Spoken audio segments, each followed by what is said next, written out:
Hi there guys, Wrath and Yahi here from tabletopminis.com and welcome to another Age of Sigmar battle report.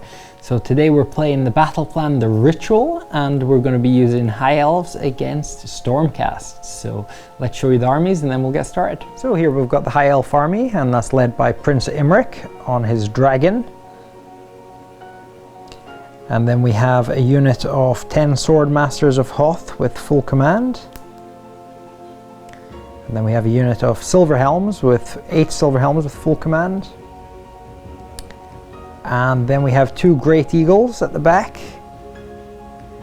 And a unit of 20 Archers with full command. And full command just means Musician, Champion and Standard Bearer. So all of the units have full commands, and that is the High Elf army. And here we have the Stormcast Eternals, led by the Celestant Prime over here. Then we have the Lord Celestin on Drakos over here. I haven't played with him in a wee while. Should be pretty interesting. Then we've got two squads of 5 Liberators here with shields and Warhammers. We've both got a Liberator Prime in each one. Then we've got 3 Retributors with a Retributor Prime. And finally we've got 5 Judicators with the Judicator Prime with Shockbolt Bow. So yeah, so that's all of the Stormcast for now. So here we've got the battlefield set up and we are playing the ritual battle plan. And in this battle plan, the ritualist army, which is the High Elves. This is an artifact, the Dragonfate Deus, and we're trying to complete a ritual. If we complete it, we get a major victory. And we roll a dice in every hero phase, a d6, and we keep adding that score together. When it gets to 20, we win. And the Disruptor army, which is going to be the Stormcasts, they need to basically stop the ritual from happening. So they need to go over to the Dragonfate Deus, and is on a 2+. That general on a 2+. Yeah, the Warlord of the Stormcasts on a 2+ can disrupt the ritual, and if they do, then they win the major victory. Also gain a major victory if you destroy my general. Yeah, so if the Ritualist army can destroy the general of the Disruptor, then they win a major victory. And if we kill their general, they're allowed to they're allowed to pick a second in command. So if I can kill 2 heroes, then basically it's a major victory for the Ritualist. So that's the objective. Now we roll to see who deploys first. So for the High Elves, we have 5, and for the Stormcasts, a 5, so roll again. A 6 for the, 2 6s, roll again. And a 6 for the Elves, so Elves to deploy first. So we have deployments finished now, and over here the Stormcasts, we have the Liberators, then the Judicators, and the Celestin in the middle, Lord Celestin, and then some Retributors next to him with another unit of Liberators. And the Celestin Prime has been set up in the Celestial Realm, so he'll come in turn 2 or onwards. And over on the Elf side, we have Prince Imric on his dragon in the middle, with the unit of 20 Archers behind, and then our 8 Silver Helms and Swordmasters over here. And we have a Great Eagle on each flank behind the woods there. So it's the Disruptors army to choose who starts. So yeah, do you want to start first, or? Yeah. So Disruptor to go first. Okay, so start off turn 1 for the Stormcast Eternals. So into the hero phase, and the Lord Celestin over here, he's going to cast his command ability, Lord of the Host, which means all Stormcast Eternal units within 24 inches of him are immune to battle shock tests. So into movement. And I just forgot that these Liberators here have to take a mystical test, see if they're befuddled or ensorcelled on a 2+. Oh, cocked. And they're ensorcelled. Okay, so first of all, I'm going to move these Liberators up 5 inches, up to here.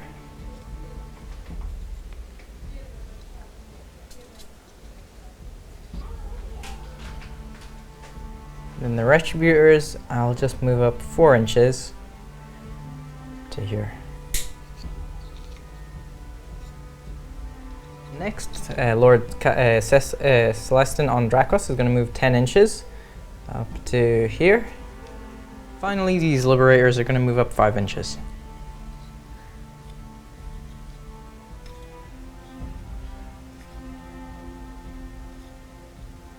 Okay, so now into the shooting phase. First we'll start with the Judicators over here. I'm going to fire at Imric over there. I'm going to start with the Judicator Prime with the Shock Bolt Bow. That's going to be hitting on 2s, he adds 1 to hit. And it hits, and wounding on 3s. And it wounds. So we roll to see how many wounds that is. 5 wounds. 5 wounds to roll for here with the Shock Bolt Bow. Hitting on 3s. Wounding on 3s, sorry. And we get 2 wounds. 4 plus save? It's a -1 rend, I believe. Yeah, -1 rend. Okay, 5 plus save. Cocked. And that's 2 2 wounds on Imric. Now for my 4 normal guys. 3s to hit. And that's 3 hits and 3s to wound. And only 1 wound there. Is there any rend? Yeah, there's -1 rend. And he saves it. And he saves it, so nothing there. Next, the Dracos here is going to fire his Storm Breath. I'm going to pick the point right here. That's going to hit the Dragon, Imric, and the Illyrian Reavers here. Not Silverhelm, sorry. So for the Dragon on a 4+, it does D3 mortal wounds. And it doesn't do anything there. So for the Silverhelms, 4+. And it makes it, and that's D3 mortal wounds. And that's 2 wounds, so that's 1 guy dead. And that is the end of the shooting phase. So that's the end of shooting, no assaults to be made. Battle Shock for the Silverhelms, a Bravery 7, so nothing happens there. So yeah, that's going to be the end of Stormcast Eternals turn 1. So we'll start off the hero phase, and Prince Imric, he's going to use his Battle Plan command ability, which is Destroy at all costs. So a D3 units is 2 units, and I'm going to pick the Archers and the Silverhelms, and they can +1 to all their hit rolls and -1 from their save until the end of next turn. End of this turn. Our Swordmasters, they're going to move back 6, which will take them to here.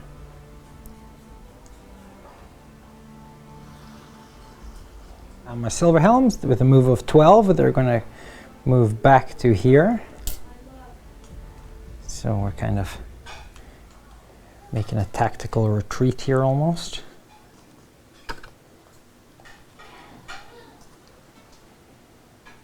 And now Imric's going to move 14 inches, so he's going to fly back over to here. And my Eagles with a move of 16 are going to come back here. And this Eagle's going to move back also, so we'll take him back to here. And now my Archers here, they're going to unleash a storm of arrows, which they can do once per game to double their attacks, and I'm going to put them all into the Celestant, Lord Celestant here. So that's 40 attacks, normally hitting on a 3+ because they're a unit of 20 or more. And because I give them the command ability, that gives them +1 to hit, so all hitting here on 2s. With a lot of dice. Oh, I can see a lot of 1s there though. So that's 33 hits, wounding on 4s here. This is a lot of dice. Okay, so that's 23 3+ saves to make here, and he's got 7 wounds, so come on, can we kill the Lord Celestant? And that is 1, 2, 3, 4, 5, 6, 7, 8 wounds. Man. So Lord Celestant is dead. And the Lord Celestant dies. That'll teach him for throwing his dragon breath at Prince Imric. So pretty good round of shooting, and the Archers did their job there. And there's no assaults to be made and no battle shock, so it's into battle round 2. Rolling for battle round 2 here, and the Elves get, okay, yep, roll. Go. Come on, yeah, here. 4 for the Stormcast and a 2 for the Elves. So Stormcast to go next. I will. Okay. So start off the hero phase in turn 2 of the Stormcast Eternals, and we need to take a mystical check here. See if they're befuddled or not, the Liberators. And they're still ensorcelled. And next, I have just brought down the Celestant Prime. He's coming in now on turn 2, so he gets an extra 2 attacks, so he's got 4 attacks with Skalmaraz, 9 inches away from any enemy model, which I have. And yeah, so into... oh, and he forgot to roll for his ritual last turn, so he's just doing that now. And 6, so... I need 22. Yeah, he needs 20, so he's on 6 right now. Now these liberators are going to run 5 plus 5, 10 inches. So that'll put them up to here.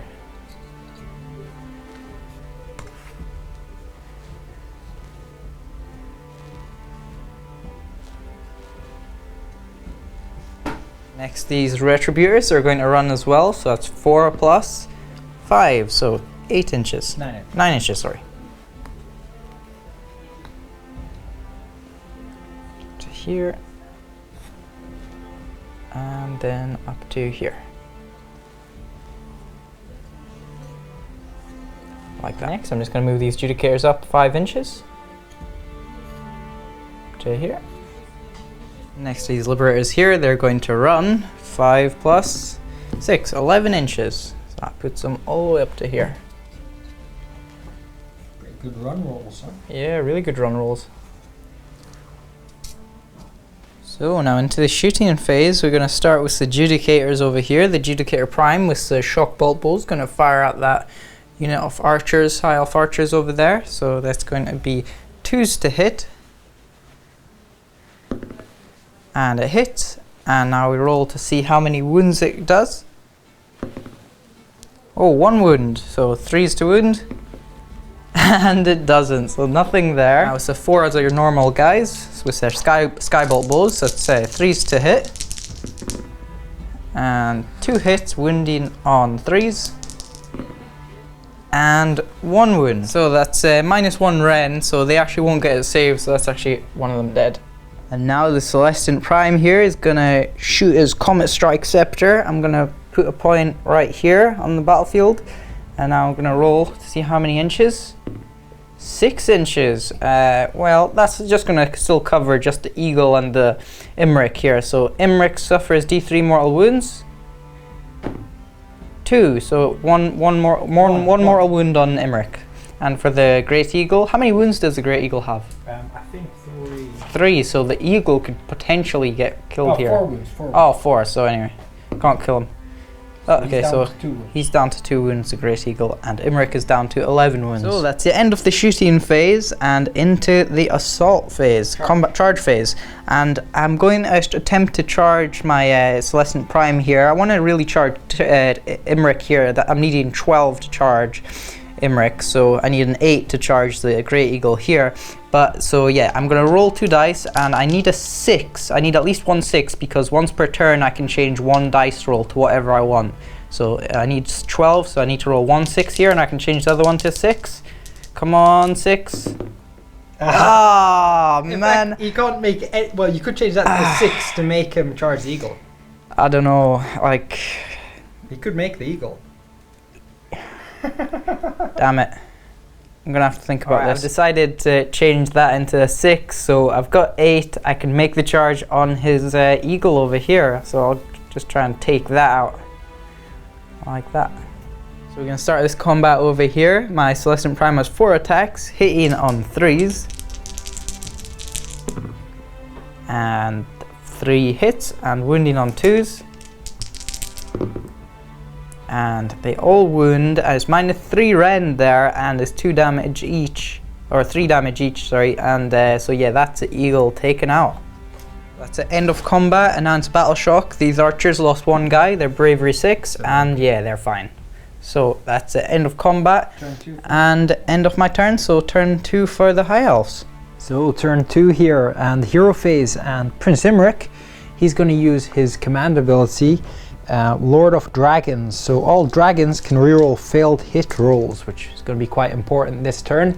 If we can take out a Celestant Prime, that will be his Warlord slain, and we've already killed the second in command, so then that will be a major victory for the Elves. I don't think so, he's on 8 wounds. So he's on 8 wounds, so... so... him this turn, I'm probably going to kill your... Let's see what we can do. Roll for the ritual to see how many points we get. That is 3, so that brings our total to 9. When that hits 20, we win. And now into movement. So my Prince Imric, he's just going to move over here to 3 inches away from the Celestant. Now the Silver Helms, they are going to move 12. So So 6 to here. And then they'll stop 3 inches away. Over here.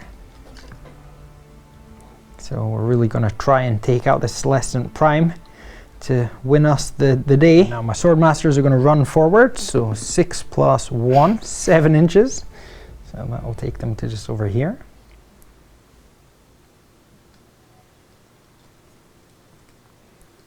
And now my Eagle is going to move 16 inches, so 12, and then another 4. So he'll move up to here. So into shooting now, and the 19 archers are going to shoot at the Celestant Prime over there. So that's 19 shots hitting on 4s, 3s for the Hawkeye, which is the green dice. So wow, quite a lot of fails there. So that's 8 hits, wounding on 4s. And that is 3 wounds to save. 3 plus saves for Celestant Prime. And he takes a wound, so he's down to 7 wounds. And next, the dragon here is going to use his dragon breath on the Celestant Prime. So we roll a dice. On a 1 or 2 it's 1 wound, a 3 or 4 is D3, and a 5 or 6 is D6. Come on, 5 or 6. Oh no! So again, that dragon breath, man, it keeps swapping. A single wound on the Celestant Prime puts him down to 6. So into the charge phase now, a really important charge here for Imric on the dragon. Needing 3 inches. Snake eyes, please no snake eyes. Snake eyes, snake eyes. And we get it on a double 6. That's the opposite of what I wanted. So actually we're going to put him around this side just here.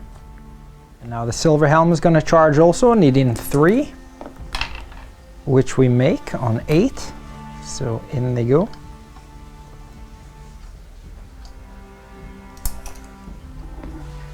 And now the Eagle's going to try and charge, needing 8. And we don't get it on 6. So starting the combat here with Imric and the dragon. A really important combat here. If we can kill the Celestant Prime, we win the game. So Imric Star Lance, 3 attacks, hitting on 3s. 2 hits, wounding on 3s, and I can add 1 to wound rolls because I charged. So that is 1 wound with a -1 rend. That's a 4 plus save. So 4 plus save for the Prime here. Oh, cocked. And he doesn't make it, so that's 2 damage, so he's down to 4 wounds. Now for the Dragon's Claws, so that's 6 attacks, hitting on 4s here. And we get 3 hits, wounding on 3s here. So do you want to roll them 3? Needing 3 plus here. And 2 go through, and that is a -1 rend, so 4 plus save for the Celestant Prime. And you roll that? Yeah. And he takes 2 more damage, so he's down to 2 wounds. Ooh. Now finally for the Dragon's fearsome jaws here, we've got 3 attacks, hitting on 4s, but we can reroll because of Lord of the Dragons. Roll that again. And 1 hit. Now we can reroll these 2. So all hit. Wounding on 2s here. And 2 wounds with a -2 rend, so you've got 2 5 plus saves to make here. How much damage do they do? D6 damage. And they both fail. Man. So that's 2d6 damage. Do you want to roll that damage? Oh, that's him dead. Yeah, roll the damage. See how many damage. 7 more wounds. So that is a Celestant Prime dead. That. So it didn't really quite have the impact there. But that is a Celestant Prime dead, which is his warlord, and his second in command had been killed in turn 1. Pesky archers, man. So it's an early end to the assault by the Stormcasts, and the High Elves complete the ritual and they win the day. Okay, so into the post-match, and victory for the High Elves in turn 2. Wow, that was a quick game. I know, I made 2 big mistakes in that game. First of all, well, the first one wasn't so much a mistake, it was just them archers, underestimating them archers. When I moved my Lord Celestant forward, I did not think them archers would do that much damage to him and even kill him. So that was the first big mistake. And the second one was Celestin Prime, putting him down so close to his army there and not making that charge. I was hoping that I'd make the 6 on the charge and do something, but it could have been a lot different. But saying that, would he have killed him? If I had made that 6, it was a strong possibility of me killing Nimeric, but. Well, he's still got a lot of wounds. He was still on 11 wounds. 11, but I had 4 attacks. Yeah, once you damage him as well, he can't really hit back as hard. Yeah, -3 rends, so Imric wouldn't even got a save. Yeah. I quite like the archers with their storm of arrows. I know, once per game. I'm not going to underestimate them archers again. For sure. Just for the impact, I didn't care whether I lost them, but I wanted to bring back all my forces in turn 1 so that your Judicators couldn't do more damage on Imric or my Swordmasters or anything important, and just basically use that archers as sacrificial unit, storm of arrows. I think I did maybe 1 more wound than needed to kill that Lord Celestin, so maybe I got a little lucky there, but it did what I wanted. And I think bringing the Prime down after, in this scenario, you really had to keep him alive. That was, I knew that was going to be a gamble, but with the ability to change a dice roll per turn, I was thinking that if I made the charge and get a 6 and change the other dice to 6, I'd actually, make it and do so, and probably take out his warlord. So for me at the time, I was like, okay, I'll just go for it and do it and see what happens. Yeah, I mean, you did get a little unlucky with the charge, but that's a little bit of a demonstration as well about how you can use other units to shield the units that you want to keep alive. Like my Imric over there, he had the eagle near him, so I knew his bubble wrapped him a bit. Celestin Prime could had to come down 9 inches away, so from all enemy models, so it kind of gave me an extra bit of protection for Imric. But I mean, a good game, quick game. I mean, maybe it wasn't that long and so on. Most of the army didn't get to do much, but that's the dice, man. Roll off the dice. Yep, it certainly was a pretty exciting 2 turns. So hope you guys enjoyed it. And again, this is bonus content for all our patrons. So just a big thank you to all you guys who support us, and we'll see you in the next one. See ya.